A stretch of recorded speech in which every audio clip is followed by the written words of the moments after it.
तो दोस्तों एक बार फिर से स्वागत है आप सभी का आपके अपने favourite English learning channel scholar English पर। मेरा नाम है दीपिका कुमावत और मैं इस चैनल पर वेरियस कॉम्पिटिटिव एग्जाम्स के लिए इंग्लिश सब्जेक्ट टीच करती हूँ। तो बेसिकली आज के इस वीडियो में हम एक बहुत ही शानदार और एक बहुत ही इंटरेस्टिंग पोएम को डिस्कस करने वाले हैं, जिसका नाम है the soul selects her own society by Emily Dickinson. तो चलिए हमारी पोयम में आगे बढ़ने से पहले सबसे पहले हम हमारी पोइटेस के बारे में थोड़ी बहुत इन्फॉर्मेशन देख लेते हैं। तो दोस्तों अगर बात की जाए हमारी पोइटेस के बारे में तो एमिली डिकिंसन इनका जो जन्म है वो 10 दिसंबर 1830 एमर्स्ट यूनाइटेड स्टेट्स में हुआ था। वो एक अमेरिकन पोइटेस थी। वो एकांतवासी के रूप में रहती थी और उनके जीवन काल में उनकी बहुत ही कम कविताएं प्रकाशित हुई। उनके मृत्यु के बाद उनके द्वारा लिखी गई सैकड़ों कविताएं उनके परिवार द्वारा खोजी गई। एमिली डिकिंसन ने जो है वो लगभग 1800 पोएम्स लिखी थी और उनकी जो कविताएं हैं वो छोटी पंक्तियां और असामान्य विराम चिन्हों के लिए जानी जाती है। डिकिंसन ने जो है वो अपनी एक खुद की एक अनूठी शैली में लिखा था जो बाकी ट्रेडिशनल पोइट्री से काफ़ी अलग थी और उन्हें जो है वो एक प्रमुख अमेरिकी लेखिका के रूप में भी माना जाता है। और लास्टली उनकी जो डेथ है वो 15 मई 1886 एमर्स्ट यूनाइटेड स्टेट्स में हुई थी। तो दोस्तों ये तो हमने बात कर ली हमारी पोइटिस के बारे में। अब इसी के साथ हम आगे बढ़ेंगे और इस पोएम से रिलेटेड कुछ इंपॉर्टेंट पॉइंट्स को भी हम डिस्कस कर लेंगे जो कि एग्जाम पॉइंट ऑफ व्यू से बहुत ही ज़्यादा इंपॉर्टेंट होते हैं। तो दोस्तों अगर बात की जाए हमारी पोयम के बारे में तो दोस्तों ये जो पोयम है वो 1862 के लगभग लिखी गई थी, लेकिन हमारी पोइटिस की डेथ के बाद 1890 में उनके कलेक्शन पोएम्स में पब्लिश हुई थी। और अगर राइम स्कीम की बात करूँ तो ज़्यादातर जो स्टांजाज है उनके राइम स्कीम है ए बी ए बी। तो दोस्तों ये तो हमने बात कर ली हमारे कुछ इंपॉर्टेंट पॉइंट्स के बारे में। अब इसी के साथ हम आगे बढ़ेंगे और जानेंगे कि इस पोयम में हमें क्या बताया गया है, यानी कि इस पोएम का थीम और मैसेज क्या है, ये भी हम जो है वो थोड़ा ब्रीफ में जान लेंगे ताकि आपको एक आइडिया मिल सके कि हम जो है वो पोएम में किस टॉपिक पर बात करने वाले हैं। तो चलिए आइए देखते हैं। दोस्तों अब अगर बात की जाए इस पोएम के बारे में तो इस पोएम में हमारी पोइटिस जो है वो आत्मा यानी कि सोल के बारे में बात कर रही है। पोएम का मेन आइडिया ये है कि हर इंसान की जो आत्मा होती है वो अपने लिए खुद फैसला करती है कि उसे कौन पसंद है और कौन नहीं। आत्मा अपनी चॉइस में इंडिपेंडेंट होती है और सिर्फ उन्हीं लोगों के साथ जुड़ती है जो उसके लिए सच्चे और इम्पॉर्टेंट होते हैं। दुनिया के शोर, दिखावा, पैसा या फिर स्टेटस का आत्मा पर कोई भी असर नहीं होता। ये पोयम हमें जो है वो अपनी मर्जी से जीना, अपनी बाउंड्री सेट करना और सच्चे रिश्तों की वैल्यू समझना सिखाती है। हमारी पोइटिस ने अपनी आत्मा की फ्रीडम और इनर स्ट्रेंथ को इस पोयम में दिखाया है और ये भी बताया है कि हमारी लाइफ में भले ही कम लोग हो लेकिन वो सच्चे और गहरे होने चाहिए क्योंकि वही रिश्ते सबसे ज़्यादा इम्पॉर्टेंट होते हैं। तो दोस्तों यही है आज की हमारी इस पोयम का थीम या फिर कहे तो मैसेज। अब इसी के साथ हम आगे बढ़ेंगे और इस पोयम का लाइन टू लाइन एक्सप्लेनेशन देखकर इस पोयम को अच्छे से डिटेल में समझने की कोशिश करेंगे। तो चलिए आइए शुरू करते हैं। तो दोस्तों हमारी इस पोयम की सबसे पहली लाइन आती है the soul selects her own society, जो कि हमारी जो है वो मतलब कि पोयम का टाइटल भी है क्योंकि एमिली डिकिंसन की पोयम्स का जो है वो मतलब कि कोई अलग से टाइटल वो नहीं रखती थी। जो उनकी पहली मेजर लाइन होती थी वही उनकी पोयम का टाइटल भी हुआ करता था। तो चलिए आइए इसे समझते हैं। तो दोस्तों हमारी इस पहली लाइन में हमारी पोइटिस ये कहना चाहती है कि आत्मा यानी कि जो सोल होती है वो अपने लिए खुद फैसला करती है कि उसे किसके साथ रहना है। यहाँ पर सोसाइटी का मतलब जो है वो पूरी दुनिया या फिर लोगों का झुंड नहीं है, बल्कि वो कुछ खास लोग हैं जो हमारे दिल के बहुत ही पास होते हैं। जैसे कि कोई बच्चा जो है वो अपना दोस्त खुद चुने, वैसे ही आत्मा भी अपनी पसंद खुद तय करती है। यहाँ पर हमारी पोइटिस जो है वो ये समझाना चाहती है कि हमें सोसाइटी के प्रेशर में आकर किसी को अपना नहीं बनाना चाहिए। हर इंसान की आत्मा को यानी कि सोल को हक होता है कि वो अपने लिए सही इंसान को खुद चुने। इस लाइन के थ्रू हमारी जो पोइटिस है वो हमें सेल्फ रिलायंस और इंडिविजुअलिटी का मैसेज देती है, यानी कि खुद पर भरोसा रखना चाहिए और अपनी मर्जी से जीना चाहिए। यही हमारा जो मैसेज है इस पहली लाइन के थ्रू हमें मिलता है। देन इसी के साथ हम आगे जाएंगे हमारी अगली लाइन की ओर। आगे इसके बाद बताया गया है देन शट्स द डोर। दोस्तों इस लाइन में हमारी पोइटिस ये कहना चाहती है कि जब आत्मा अपने पसंद के लोग चुन लेती है तो उसके बाद वो जो है वो बाकी सबके लिए दरवाज़ा बंद कर देती है। यहाँ पर जो है वो शट्स द डोर का मतलब सच में दरवाज़ा बंद करना नहीं है, बल्कि अपने दिल और ज़िंदगी में बाकी लोगों को जगह ना देना। इस तरीके से यहाँ पर इसका मतलब निकल कर आता है। यानी कि हमारी पोइटिस ये समझा रही है कि जब हमें अपने सच्चे और अपने जैसे लोग मिल जाते हैं तो हमें जो है वो हर किसी को खुश करने की ज़रूरत नहीं होती है। यानी कि आत्मा जो है वो सिर्फ उन्हीं लोगों के साथ रहना चाहती है हैं जो हमें यानी कि हमारी आत्मा को सच में समझते हैं, हमें हमें हमारे इमोशंस को समझते हैं। इस लाइन में ये बात भी छुपी हुई है कि अपनी बाउंड्रीज बनाना कभी भी गलत नहीं होता है। हर इंसान को जो है वो हक होता है कि वो डिसाइड करे कि कौन उसकी ज़िंदगी का हिस्सा बनेगा और कौन उसकी ज़िंदगी से बाहर रहेगा। तो इस तरीके से यहाँ पर इस एक लाइन में बताया गया है। देन इसके बाद है टू हर डिवाइन मेजॉरिटी। दोस्तों इस लाइन में हमारी पोइटेस ये बताना चाहती है कि आत्मा जिन लोगों को चुनती है वो उसके लिए बहुत ही ज़्यादा खास और बहुत ही इम्पॉर्टेंट होते हैं। यहाँ पर डिवाइन मेजॉरिटी का मतलब ये नहीं है कि लोग बहुत ही ज़्यादा है, बल्कि इसका मतलब ये है कि वो थोड़े से लोग आत्मा के लिए पूरी दुनिया के बराबर होते हैं। यानी कि लोग भले ही कम हो लेकिन वो पूरी दुनिया का काम करते हैं। यानी कि यहाँ पर हमारी पोइटेस ये समझा रही है कि आत्मा को भीड़ नहीं चाहिए होती है, उसे सिर्फ जो है वो कुछ अपने जैसे सच्चे और दिल से जुड़े हुए लोग चाहिए होते हैं। ये लोग जो है वो आत्मा को इतनी खुशी और सुकून देते हैं कि बाकी सारी दुनिया उसे जो है वो बेकार लगने लगती है। और यहाँ पर जो है वो डिवाइन शब्द का यूज़ करके हमारी पोइटेस ये भी कहना चाहती है कि ये जो चुनिंदा लोगों के साथ हमारा जो रिश्ता होता है वो बहुत ही ज़्यादा पवित्र और बहुत ही ज़्यादा गहरा होता है, जैसे कि ये जो रिश्ता है वो भगवान का भेजा हुआ हो। इस लाइन के थ्रू हमारी जो पोइटेस है वो समझा रही है कि कम लोग भी ज़िंदगी को पूरा बना सकते हैं अगर वो दिल से जुड़े हुए हो तो। यानी कि हमें जो है वो लोगों की भीड़ की ज़रूरत नहीं होती है, हमें बस ये सिलेक्ट करना बहुत ज़्यादा ज़रूरी होता है कि कौन लोग जो है वो हमारी लाइफ में आने लायक है या फिर कौन नहीं है। तो इस तरीके से यहाँ पर बताया गया है। देन इसके बाद है प्रेजेंट नो मोर। दोस्तों इस लाइन में हमारी पोइटेस कहना चाहती है कि जब आत्मा अपने चुने हुए लोगों के साथ जो है वो दिल से जुड़ जाती है तो उसके बाद बाकी दुनिया उसके लिए जैसे कि बेकार हो जाती है या फिर मौजूद ही नहीं रहती। प्रेजेंट नो मोर का मतलब है कि दूसरे लोग यानी कि दूसरे लोग, उनकी बातें या फिर सोसाइटी की बाकी चीज़ें आत्मा पर कोई भी फर्क नहीं डाल सकती। यानी कि हमारी यहाँ पर पोइटेस समझाना चाहती है कि आत्मा अपनी खुशी और सुकून अपने चुने हुए लोगों में ढूंढ लेती है, इसीलिए बाकी सब चीज़ें अपने आप ही पीछे छूट जाती है। यहाँ पर वो ये भी बताना चाहती है कि हर किसी को खुश करना हमेशा ज़रूरी नहीं होता है। जब हमें अपना सच्चा साथ मिल जाता है तो बाकी दुनिया से दूर रहना भी गलत नहीं होता। इस लाइन के थ्रू हमारी जो पोइटेस है वो प्राइवेट लाइफ और अपनी मर्जी से जीने की बात कर रही है। दोस्तों अब यहाँ पर जो हमारी पोइटेस है वो बेसिकली जिन भी लोगों की बात कर रही है वो या तो उसके फ्रेंड्स हो सकते हैं या फिर उनका जो मतलब कि कोई पार्टनर है वो हो सकता है। यानी कि आप जो है वो इस चीज़ को जो है वो अपने पार्टनर से भी रिलेट कर सकते हैं या फिर अपने फ्रेंड से भी रिलेट कर सकते हैं कि आपको किस व्यक्ति को जो है वो अपनी लाइफ में लाना चाहिए या फिर किस व्यक्ति को जो है वो दूर रखना चाहिए। तो ये मैसेज जो है वो सभी चीज़ों पर जो है वो मतलब कि रिलाई करता है। तो इस तरीके से आपको समझना है कि इस लाइन में हमें क्या बताया गया है। दोस्तों इसके बाद हमारी अगली लाइन आती है unmoved she notes the chariots pausing. दोस्तों इस लाइन में हमारी पोइटेस ये कहना चाहती है कि आत्मा जो है वो दुनिया के शोर, पावर और दिखावे को जो है वो बिल्कुल भी अफेक्ट नहीं होने देती अपने आप पर। अनमूव्ड का मतलब होता है कि कोई भी बाहरी चीज़ जैसे कि धन है यानी कि पैसा है, शक्ति है यानी कि पावर है या फिर लोगों का जो प्रभाव है वो आत्मा को बिल्कुल भी हिला नहीं सकता। चैरियट्स का यहाँ पर जो मतलब है वो दुनिया के बड़े बड़े शौक से है, यानी कि दिखावे या फिर स्टेटस के सिंबल से है, जैसे कि लोग अपनी गाड़ी, पैसा या फिर पोजीशन दिखाते हैं उस तरीके से। यानी कि हमारी पोइटेस बताती है कि आत्मा इन सब चीज़ों को बस ऑब्जर्व करती है, पर कोई जज्बा या फिर लालच नहीं होता उसके पास।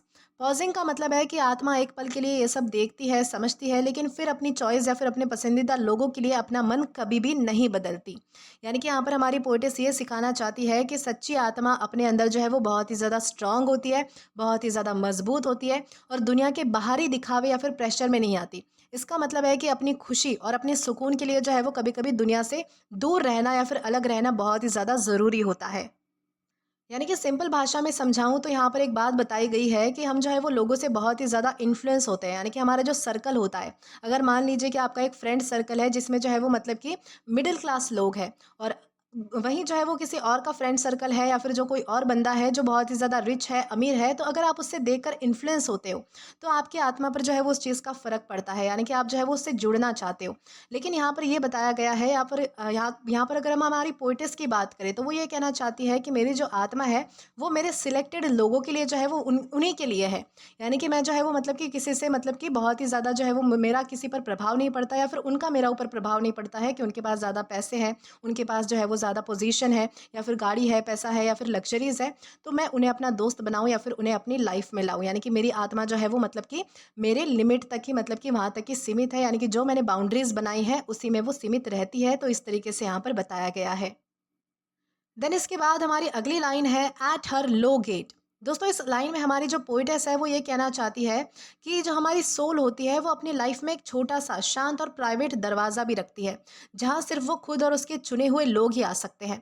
लो गेट का मतलब है कि एक आसान और एक सिंपल दरवाज़ा, ना ही बड़ा है ना ही दिखावा करने वाला है। मतलब कि हमारी जो सोल होती है, हमारी जो आत्मा होती है, वो अपनी ज़िंदगी में फेम, दिखावा या फिर सोसाइटी के बड़े एक्सपेक्टेशंस को नहीं रखती। यानी कि हमारी पोइटेस बताना चाहती है कि आत्मा अपनी बाउंड्रीज खुद डिसाइड करती है, और जो लोग बाहर से आते हैं उन्हें ये दरवाज़ा कभी भी खुला नहीं मिलता। ये लाइन हमें ये सिखाती है कि अपनी प्राइवेसी और अपनी चुनी हुई ज़िंदगी को मेंटेन करना बहुत ही ज़्यादा ज़रूरी होता है, और हर किसी को अपनी दुनिया में एंटर करने का हक नहीं होता। ये लाइन जो है वो ये भी दिखाती है कि सच्चे रिश्तों की वैल्यू जो है वो बाहर के शोर से बहुत ज़्यादा होती है। यानी कि ऐसा नहीं है कि जो भी आ रहा है आपकी लाइफ में आप उसे एक्सेप्ट करो और आने दो। ऐसा बिल्कुल भी नहीं होना चाहिए, बल्कि आपको आपकी प्राइवेसी यानी कि आपको आपकी जो है वो बाउंड्री सेट करके रखनी चाहिए कि कौन लोग जो है वो आपकी लाइफ में आ सकते हैं और किन के लिए जो है वो मतलब कि वो दरवाज़ा खुला नहीं मिलेगा। तो इस तरीके से आप यहाँ पर समझ पाएंगे। देन इसके बाद हमारी अगली लाइन आती है, unmoved an emperor be kneeling upon her mat. दोस्तों इस लाइन में हमारी जो पोइटेस है वो ये बताना चाहती है कि हमारी जो सोल है, हमारी जो आत्मा है, वो अपनी चॉइस और अपनी बाउंड्रीज के मामले में बहुत ही ज़्यादा मजबूत होती है। चाहे दुनिया में कितनी भी बड़ी ताकतवर हो या फिर इंपॉर्टेंट लोग जो है वो उसके सामने आ जाए, फिर भी वो झुकती नहीं है। एन एम्परर भी नीलिंग अपॉन हर मैट का मतलब है कि पूरी दुनिया का पावरफुल इंसान, यानी कि दुनिया का जो सबसे पावरफुल इंसान है, वो भी जो है वो हमारी पोइटेस के आत्मा के सामने झुका हुआ है। मतलब कि रिस्पेक्ट और अप्रूवल मांग रहा है। लेकिन उनकी जो आत्मा है वो बिल्कुल भी अनअफेक्टेड है, यानी कि ना ही वो इम्प्रेस होती है और ना ही अपनी मर्जी बदलती है। अनमूव्ड यानी ये दिखाता है कि आत्मा के लिए अपनी इनर चॉइस और अपने चुने हुए लोग ज़्यादा इंपॉर्टेंट होते हैं, ना कि दुनिया के बड़े लोग या फिर शोर। यानी कि बेसिकली यहाँ पर ये बताने की कोशिश की गई है कि मान लीजिए कि आपकी लाइफ में जो है वो मतलब कि बहुत ही मतलब कि चुनिंदा लोग हैं, बहुत ही मतलब कि गिने चुने आपकी लाइफ में लोग हैं, जो कि ज़्यादा ना ही उनके पास पैसा है, ना ही पावर है, ना ही प्रेस्टीज है। और अचानक से आपके सामने कोई ऐसा बंदा आता है जो बहुत ही बड़ा है, यानी कि दुनिया में उसका जो है वो मतलब कि बहुत ही ज़्यादा नाम चलता है, बहुत ही फेम है, नेम है, सब कुछ है उसके पास।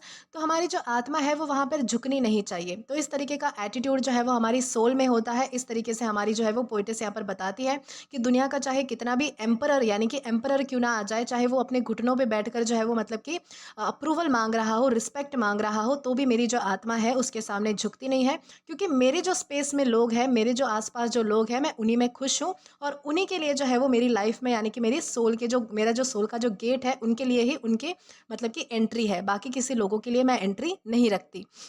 यानी कि हमारी जो पोइटेस है वो यहाँ पर ये सिखाना चाहती है कि सच्ची इंडिपेंडेंस और सेल्फ रिस्पेक्ट वही दिखाते हैं जिनकी आत्मा अपनी खुशी और सुकून के लिए जो है वो दुनिया के प्रेशर या फिर पावर में आकर यानी कि अफेक्टेड नहीं होती है, प्रभावित नहीं होती है। ये जो लाइन है वो बेसिकली इंडिविजुअलिटी और इनर स्ट्रेंथ का स्ट्रॉन्गेस्ट एग्जाम्पल है। तो इस तरीके से यहाँ पर बताया गया है।